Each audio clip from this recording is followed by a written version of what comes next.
This is Friday Football Focus. We're joined in the studio by Manx Radio football correspondent Tony Mepham. Now, before the news, I was hoping to to get your insight to the fact we've had the news that Douglas Athletic have changed manager. Brian Gartland has stepped down from his role. And Craig Purvis has come in to replace him. Douglas Athletic, they're ninth. They've got 16 points, 6 clear of relegation at the moment. Is there a chance that this change in manager could see them slide down the table and get dragged back into that relegation scrap? It could happen, but if you actually look at the fixtures that the clubs have got to play, we're talking at Braddon, we're looking at Colby, and we're looking at Douglas Royal. Douglas Royal have got Douglas Athletic to play. If they got some points out of that one, then Douglas Royal are happy campers. The key one, I've said it for the 2 weeks now, is Ramsey. Ramsey have got that game against Braddon where they've got to try and get some points, I think, and Braddon have got to get the points. After that, all the clubs down there who are fighting for everything that you can get, they've all got games against top sides. So I don't really see any of the top sides slipping up. But then when you look at Douglas Athletic earlier on in the season, they were 6-0 down after 25 minutes, St Mary's were, against Douglas Athletic. So that can come in as well.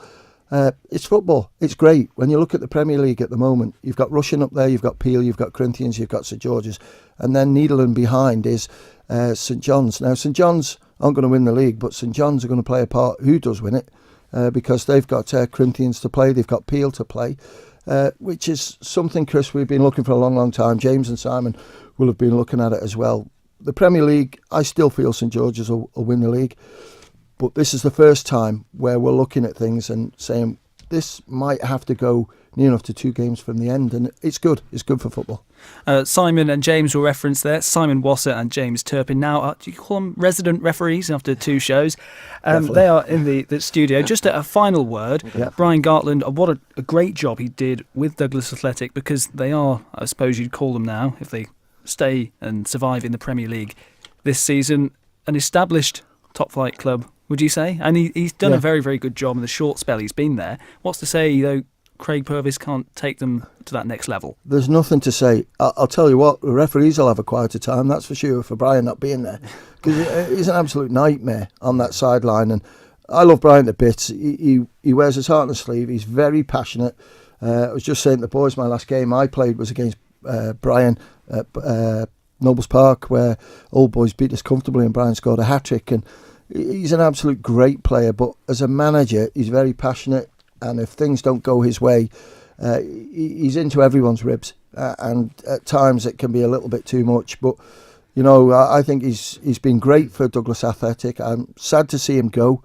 I'd love to see him come back in. And, you know, his club really is Old Boys, whether he'll get back involved there. But I had a good chat with him last week when he told me he was going to stand down. And he was pretty down. He's pretty down. And the conversation will stay private. But he told me the reasons why he packed in. Nothing to do with Douglas Athletic at all, and it's just a shame that a great footballer and a great person has been lost. But as I say, I'm sure a few referees are glad to see him disappear. I'll have to admit that I didn't really have that much issues with him at all.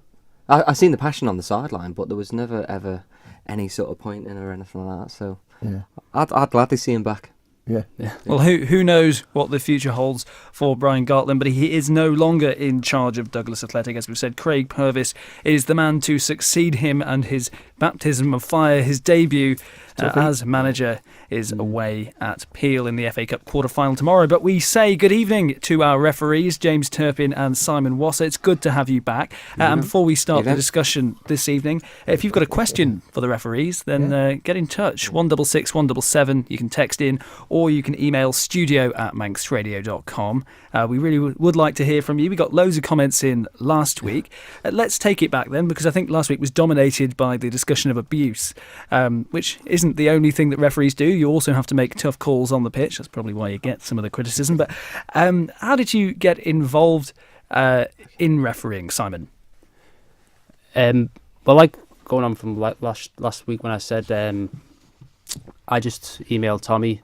I'd done my course, which was over 2 days, and then a lot of it was, first day was in the bowl upstairs, and then the second day we'd done bit more out on the field.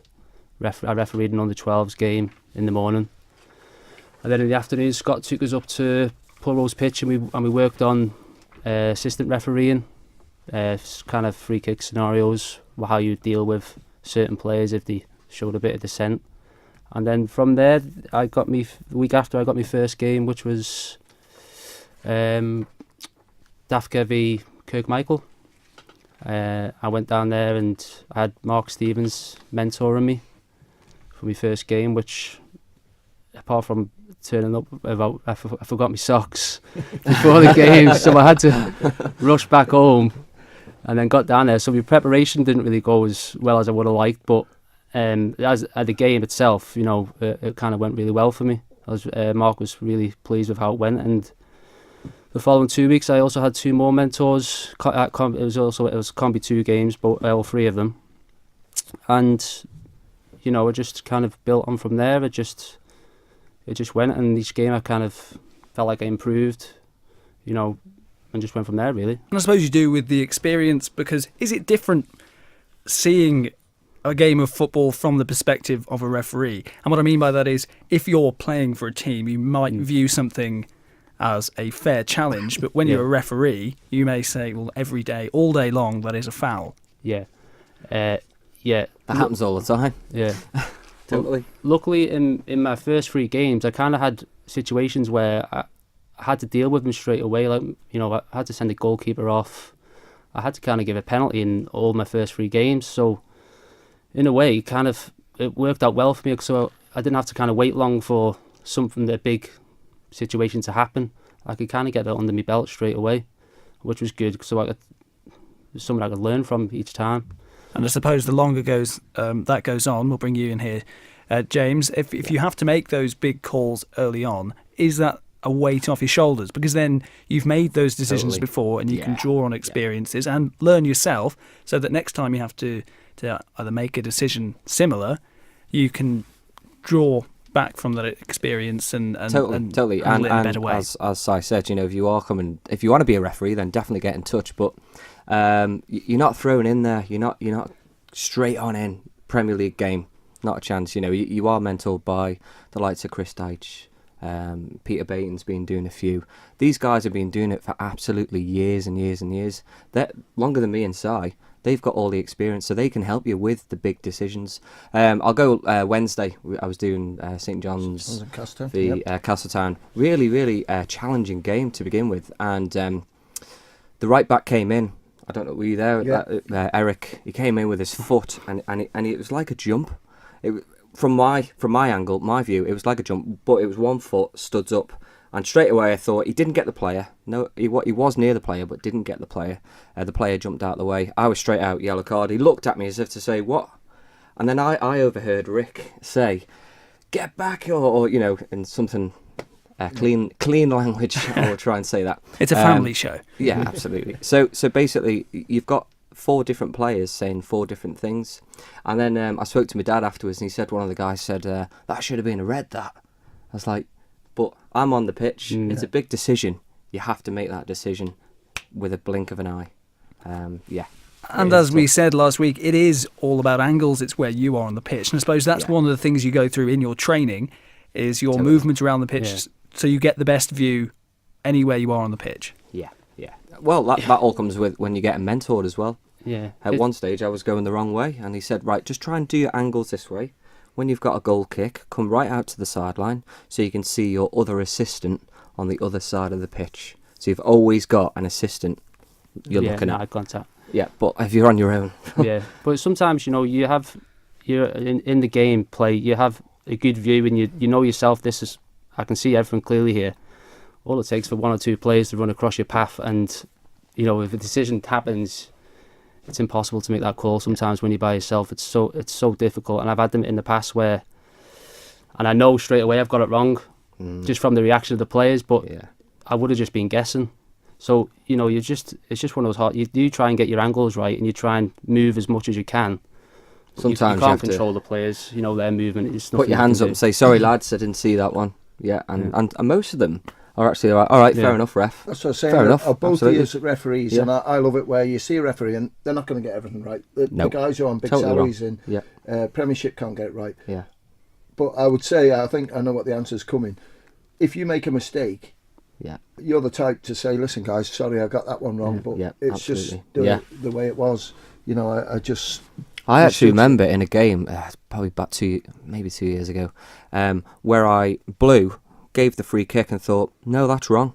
And I said, sorry lads, can I have the captains in? I've made a mistake here. I picked the ball up and I did a drop ball. Right. Because I got it wrong. I truly did get it wrong. And the captains went, all right, sound, fair enough, let's play on. And I think You know, in and general, that's what you need to be. in general, nobody holds it against a referee. Once the full-time whistle's gone, he might be a bit sour. But there are very few instances where you hold a grudge against a referee for a long time, unless it's Roger Milford from the 1991 FA Cup final. We won't go into that. There has been a problem with a lack of referees, not enough referees or new people going through the development scheme and taking up the whistle. It is different from obviously playing the game, but is it still as enjoyable? It's different. I think it's different. You know, when you're playing, you know, it's a totally different type of feeling. I think as a referee, all my intention is to go out and just try and enjoy the game as much as I can. Try and get all my decisions, you know, right.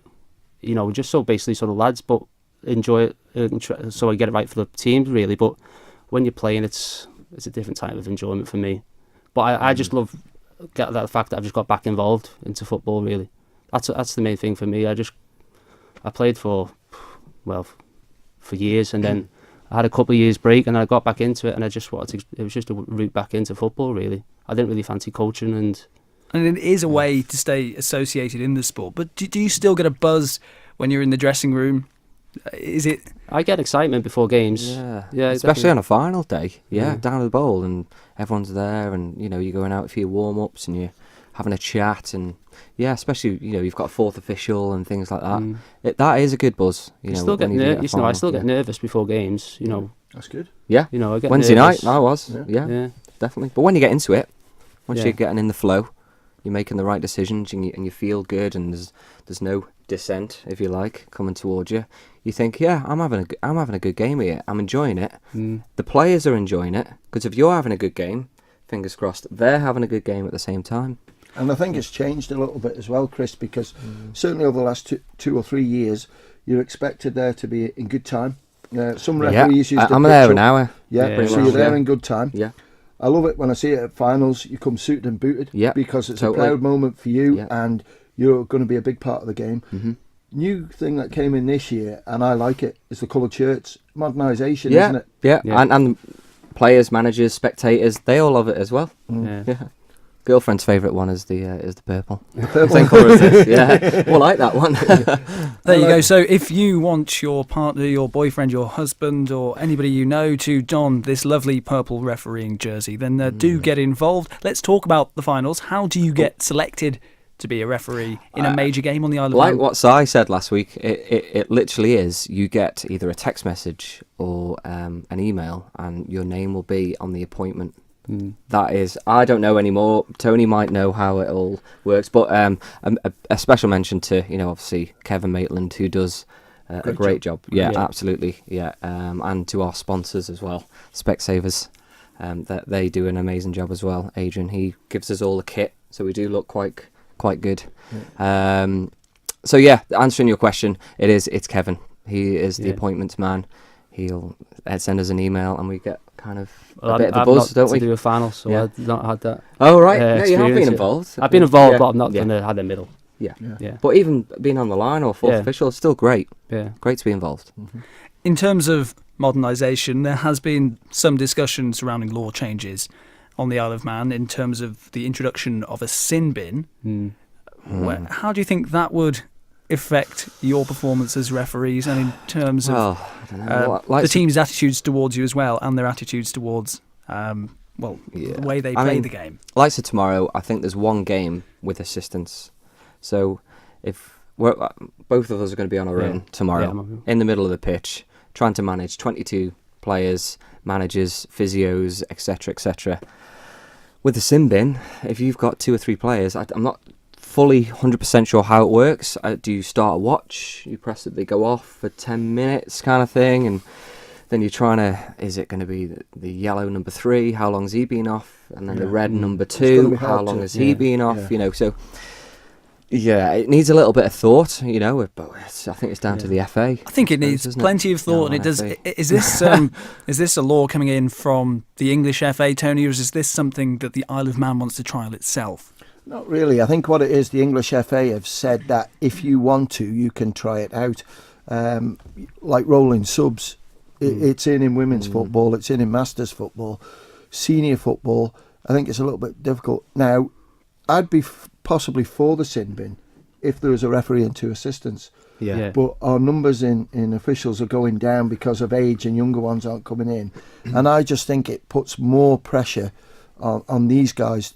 I think the quality of the refereeing now is as good as we've had for a long, long time, because we've got younger people like James coming in and Simon coming in. And when you look at Stewie Neen, who came in, I know Stewie's out of it a bit, but he went for his level 3, which could have got into some real big games in England. I think we need the younger people in, because, you know, when the clocks go forward in the next 2 weeks, I think it is 24th or whatever, 25th, these guys are going to be out, hopefully, 3 times a week. So we need the younger ones in, because the older ones with the harder grounds and stuff, it does start to affect them, doesn't it? Yeah. I have nothing against bringing the sin bin idea in. I think, you know, moving forward, I don't think you can just do it across the whole league board, and, you know, from week 1. I think you maybe got to pick a game, you know, a bit like the VAR. They choose a game and they say, right, we'll just try it on this game, see how it goes. If it anything you can adjust, improve it, and then just go from there. That is an interesting point, but my problem with that is no 2 games are the same, so you could get one game where VAR would play a massive part, another game might not even be considered. So I agree. But I think if you just kind of throw it all out there and say, like, this is what you can do, and then you're going to get different. I think it would be difficult coming back. If you're on your own. It is going to be difficult, because you'll have number 3 shouting, "I've been 9 minutes and 20 seconds," and no, I've been 11 minutes and whatever. So it will be difficult. But at the end of the day, if the FA want us to try and implement it, then. But my opinion as well, if as soon as you put someone in the sin bin, I can't imagine you're going to have to put 2 or 3 players in there to join them. I do think it's a bit of a deterrent, really, isn't it? It could be. I don't want to go there. What about something like is where you go backwards 10 yards or used to do that years ago, things like that. Yeah, I don't know whether that would work. That's a very interesting point. Actually, Is the move the ball 10 yards forward? If they do that? Is that still a law now? I know you could do it years ago, or did you just stop it? I think it was brought in. I can't remember which county brought it in now. A couple of years ago. Again, it's not necessarily optional. It was being discussed, and we just looked at it, and more pressure on you guys, and we're trying to take the pressure off you. Yeah. Exactly. So that's why we look at it. But it's like anything, we give anything a go. Yeah. But that sort of rule change would have to come from the Referee Society. I don't think the clubs. Oh, really? Right. That's how I think whether you can work, because I know, speaking to Andy Lodge last week, and Andy was sort of a bit against it, because how do you monitor it? Yeah. It's all right if there's someone there to monitor it for you, and then they can blow the whistle or flag you or whatever. But on your own, it's like tomorrow. Difficult. A lot of very games difficult. And only one game with linesmen. It's hard. We have had a couple of people get in touch. No name on this one. It says, I liked a little pause before saying Specsavers sponsor the referees. That is a bit ironic, granted. But seriously, well done to the lads. They do a near impossible thing, not a job, as it's nowhere near paid enough to call it that. Fair due to them all. So there you go. You should be in line for a pay rise, according to this texter. And certainly don't. But if you think about it, Kevin Maitland. We don't do it for the money, because if you work it out, we're there for an hour before. We're there for a good maybe 2 hours. You know, we've got the 45 minutes, 15 minutes, 45, and then half an hour afterwards. I think it works out at like £5 something an hour. So we don't do it for the money. No. Slave labour. Well, it's like I think it did take a big jump about 5 years ago. They chipped away a pound a year. It's been at £25 now for a while. But I know to run a football club now is a lot of money, and if you get a referee and 2 assistants, that's Yeah. £50. Yeah. And then if it's a cup game and you go into extra time Yeah, for penalties, yeah. it's another 25. So you could be looking at. But a the 25 equivalent bill. standard in the UK, I think, might be £40 for a Yeah. referee. Yeah. You know, around that area. But as I said before, we don't do it for the money. No. So No. you can't. No, we do it because we're passionate about the game, like the players. Ask you about the comms unit, which is obviously the microphone and the Yeah. earpiece. Yeah. Mm-hmm.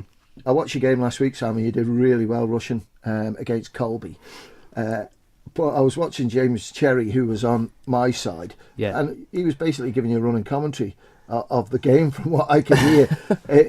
He's feeding your information. Does the comms help, or is it Massively. a bit of a... Does Definitely. it? Massively. Yeah, 100%. Yeah, it just means I can just keep you. Well, the referee can just keep his focus on the ball, the players, inside the pitch, and if he sees something or if he puts his flag up, I haven't got to kind of, turn in my head to see if he's put his flag up. He can just tell me straight away. Yeah. So I can. It helps massively. In the corners, there's people around that I can't really get a good view. He can tell me what he can see. And does it work? Because obviously you've got a mouthpiece on yours, so you can talk back to him. Yeah.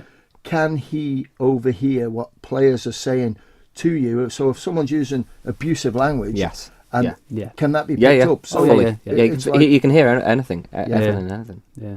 Certainly. He can hear Yeah. me talk to the players if I'm.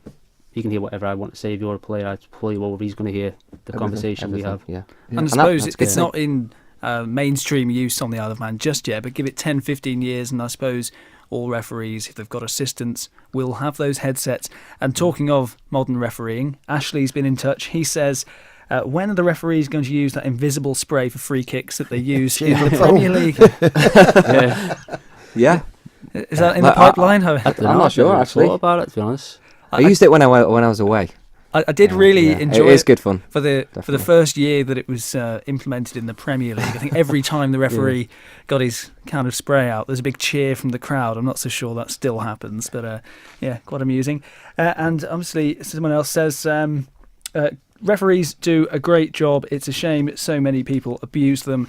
I don't think I could do it. Well, thank you. No name on that text either. But that seems to be a familiar theme with people getting in touch. They don't like to see the referees getting abuse or dissent. But it doesn't seem to stop it from happening. And my view on that would be when the whistle blows for the match to start, players, managers become different people. And not necessarily bad, but they've all got a passion and a desire to win a game of sport. It's the same in rugby. Yeah. It's the same in hockey. Maybe not the abuse side of things, but it's that passion and that drive to win a game of sport. So it's not necessarily a personal thing. It's just they'll do anything to win. And if they feel that a decision that's been made is unjust, they're going to query that and possibly, in some instances, cross a line. Yeah, I've never taken any, abuse personal on the pitch. It's just, even when I played, I was terrible sometimes to referees. So it's just Never. it's just one of those things. But you just have to Passionate deal, heat of the game, isn't it? Sometimes Yeah. there's different types of dissenters. When there's a game which is end to end, it's passionate. Players get frustrated when we give a free kick against them, and they might say something, and you have to know when it's kind of really they're focusing on you and not really just on how they're playing and how the team's playing. You have to kind of separate the two, really.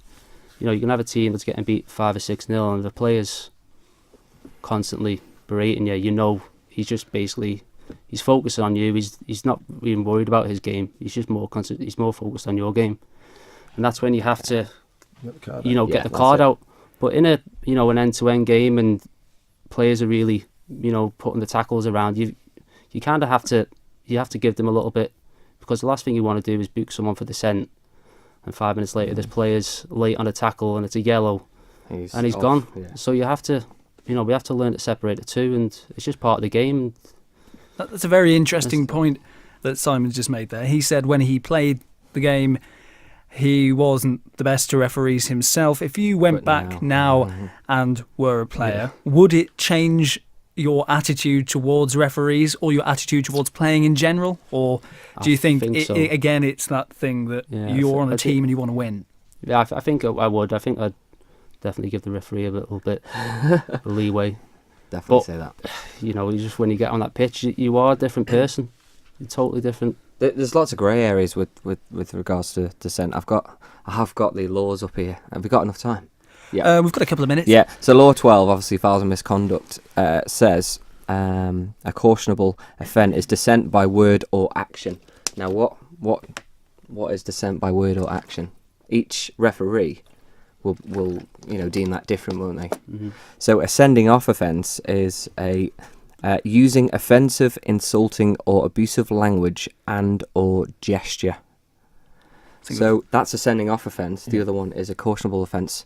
So what is action? What can that be? What is a gesture, etc., etc. So, but I think that's down to the beauty of refereeing. Yes, in but a way, one referee everything is perception. Can perceive it to be different to another. So a player might say, "Well, last week I got away with that, but then this week he didn't. He's got a red card." Yeah. So it's difficult.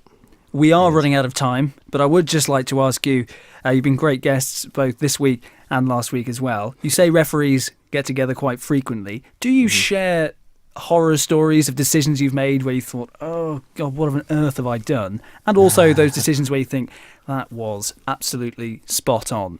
Of course, we have a referee Facebook group chat, so we will put things on the group chat, and we will ask people. We can all pick up the phone and speak to Kev, to Scott, to any of the other referees.